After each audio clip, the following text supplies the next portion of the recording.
Na manhã seguinte, uma nova tarefa abordada pela jovem Psique, que dessa vez era tão difícil quanto perigosa. A jovem acorda assustada ao chamado da deusa. Psique estava com o corpo doendo por causa do chão duro e gelado e mal conseguia ficar em pé direito, mas atendeu à missão proposta pela deusa. A missão passada para ela era pegar um veludo dourado. Só era possível encontrar próximo ao ribeiro. Psique falou que não conseguiria fazer essa missão, porém obedeceu às ordens. Seu primeiro desafio foi descer até o fundo do vale pelas escarpas cortantes do paredão, e pensou que era muito mais fácil atirar no fundo do vale do que fazer a missão. Porém, a vista meio embaçada por causa da tontura fez lembrar-se de seu marido, e com isso sua esperança ressurgiu. Ao chegar ao fundo, ela se preocupa com a volta do caminho, pois já tinha se machucado muito, por conta das pontas afiadas das rochas. Ela atravessa o bosque de arvoredo, e ao chegar à margem diz: Afrodite me enganou, ela me mandou morrer neste vale. Psique pensa em se jogar na água, porém, ouve vozes caniços dizendo para ela não fazer isso, que ela ainda era jovem. Os caniços falaram que Afrodite só quer sua beleza destruída, e deu um conselho para completar sua missão, que era esperar o pôr do sol, o qual os carneiros iriam beber água nas margens, e para isso tinham que passar um caminho sobre touceiras de espinho, deixando ali muitos fios. Psique fez de acordo com o que os caniços falaram, só teve trabalho de recolher a lã. Com pés e mãos sangrando, chegou enfim ao ponto de partida, o palácio de Afrodite.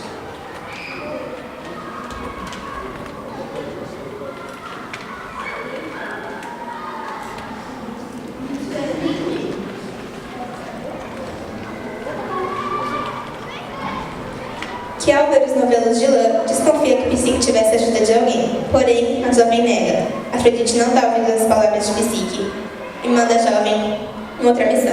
Nessa missão, Psique devia trazer um frasco de água do terrível rio Estígio. A caminho da nova missão, Psique seguiu o rio Estígio.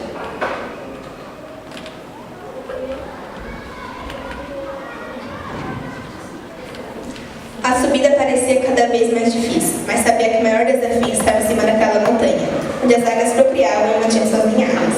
Continuava subindo sem esperança de completar a missão.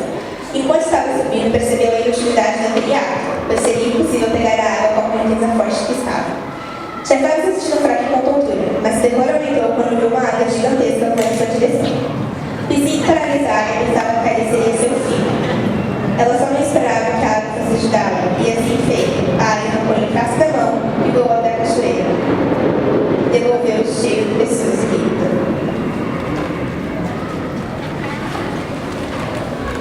Voltando ao reino de Afrodite com um frasco de água, entregou a deusa, que não se importou. E mais uma vez Afrodite desafia com mais uma nova missão, que era pedir para Perséfone, rainha do reino dos mortos, colocar um pouco da sua beleza em uma caixa.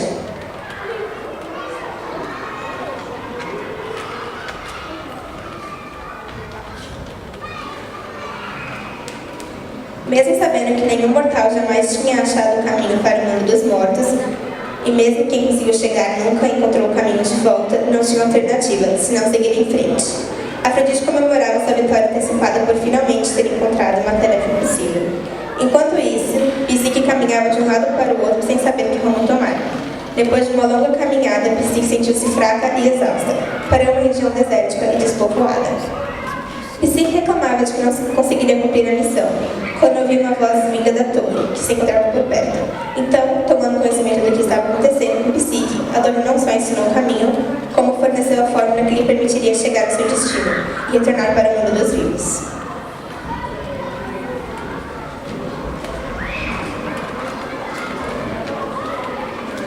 Psique fez o trajeto como Edom explicou, e iniciou a descida, confiando na torre.